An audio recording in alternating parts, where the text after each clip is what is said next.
Hi hello नमस्कार. फिल्मी गप्पामध्ये आपले स्वागत आहे. झी मराठी घेऊन येत आहे नवीन सिरियल कृष्णाईच्या लेकी. आणि आज आपण खुद्द साताऱ्यात आलेलो आहोत तर त्याच कृष्णाईला भेटायला, म्हणजेच निवेदिता ताईंना भेटायला. कशा आहात ते निवेदिता ताई? मस्त मस्त मजेत. ओके. झी मराठीवर पुनश्च हरिओम.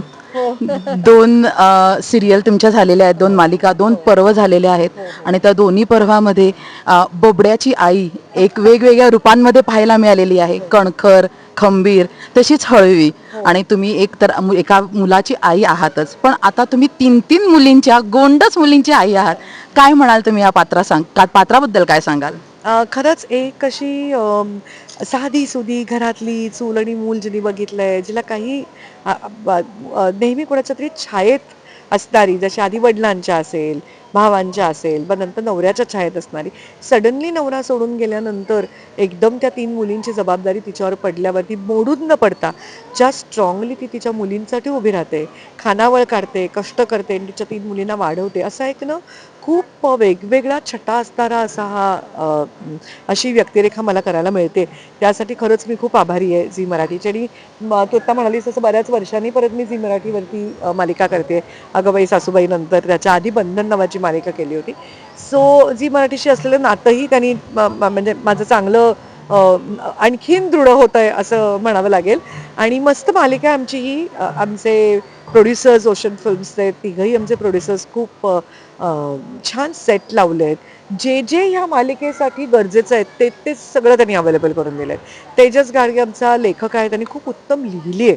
आणि अनिकेत साने आमचा जो दिग्दर्शक आहे, त्यांनी खूप छान रीतीने तो ती मालिका पुढे नेतोय. त्याच्यामुळे असं सगळं छान, आणि कलाकारांची उत्तम फौज आहे, त्यामुळे छान जुळून आलंय सगळं. ताई, मालिका ही मुलीच्या आणि आईच्या नात्यावरती आहे.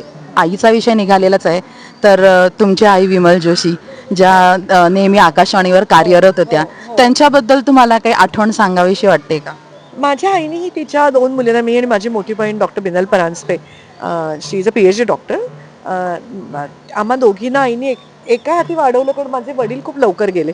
मी 14 वर्षाची असताना माझे वडील गेले, आणि त्यानंतर आईने एकटीने आम्हाला दोघींना वाढवलं आणि इतके छान संस्कार दिले. आणि मुख्य म्हणजे स्वतःचा विचार करायला शिकवलं. जर आपण चूक केली आहे तर ती ॲक्सेप्ट करून कशा रीतीने जगाला तोंड द्यायचं, कसं लढायचं हे शिकवलं. तशीच कृष्णाई तिच्या मुलींना शिकवते, खंबीरपणे त्यांच्या पाठीशी उभी राहिली आहे. आई नेहमी आमच्या पाठीशी अतिशय स्ट्रॉंगली उभी राहिली. आणखीन आईच्या चेहऱ्यावरती मी कधी आठही बघितली नाही. ती कितीही दुःख असू दे, काही असू दे, हसत हसत सगळ्याला ती नेहमी सामोरी गेली. आणि कुठेतरी तशीच मला कृष्णाई वाटते. म्हणजे ही म्हण खरी आहे की स्वामी तिन्ही जगांचा आई विना आई विना भिकारी. प्रश्नच नाही, आईच्या पलीकडे काही नसतं. ताई, तुम्ही उत्तम गृहिणी आहात, एक कलाकार आहात, त्याच्याशिवाय एक अन्नपूर्णा देखील आहात.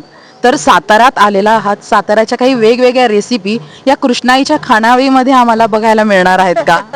आणि भरली वांगी आहेत आमच्याकडे, पिठलं आहे, आणि तर्री पोहे आहेत, ज्या मिसळ आहे जी या भागातली आहे. कृष्णाईची खानावळ कोल्हापूर साताराकडचीच असल्यामुळे तिकडच्या ह्या खास गोष्टी नक्कीच बघायला मिळतील. भाकरी असेल. ताई, तुम्ही नुकतीच आता कानस्वारी करून आलेला आहात. त्याच्यात तुम्ही जी पैठणी साडी घातलेली होती आणि ब्लाऊज होता, त्या ब्लाऊजवर 3 मुली होत्या, हातात पाटी घेऊन होत्या. त्या मुली ह्याच तर नाहीत? आपण असं म्हणूया, कदाचित ह्यांचीच ती रूपं असतील. म्हणजे असं म्हणायला हरकत नाही की कान्स पर्यंत तुम्ही मालिकेचं प्रमोशनही करून आलेला अगदी आहात. अगदी नक्कीच. ओके ताई, मी जास्त वेळ घेणार नाही. फक्त जाता जाता इतकंच म्हणेन की ताई, तुम्ही जिकडे आहात तिकडे विषय तर भारी आहेच.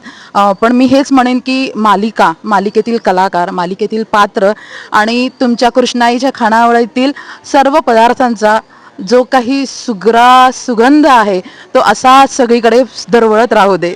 Thank you so much. तुम्ही नक्की ही मालिका बघा, कृष्णाईच्या लेकी, सोमवारपासून म्हणजेच 15 जूनपासून रोज संध्याकाळी 7 वाजता, फक्त आपल्या झी मराठीवर.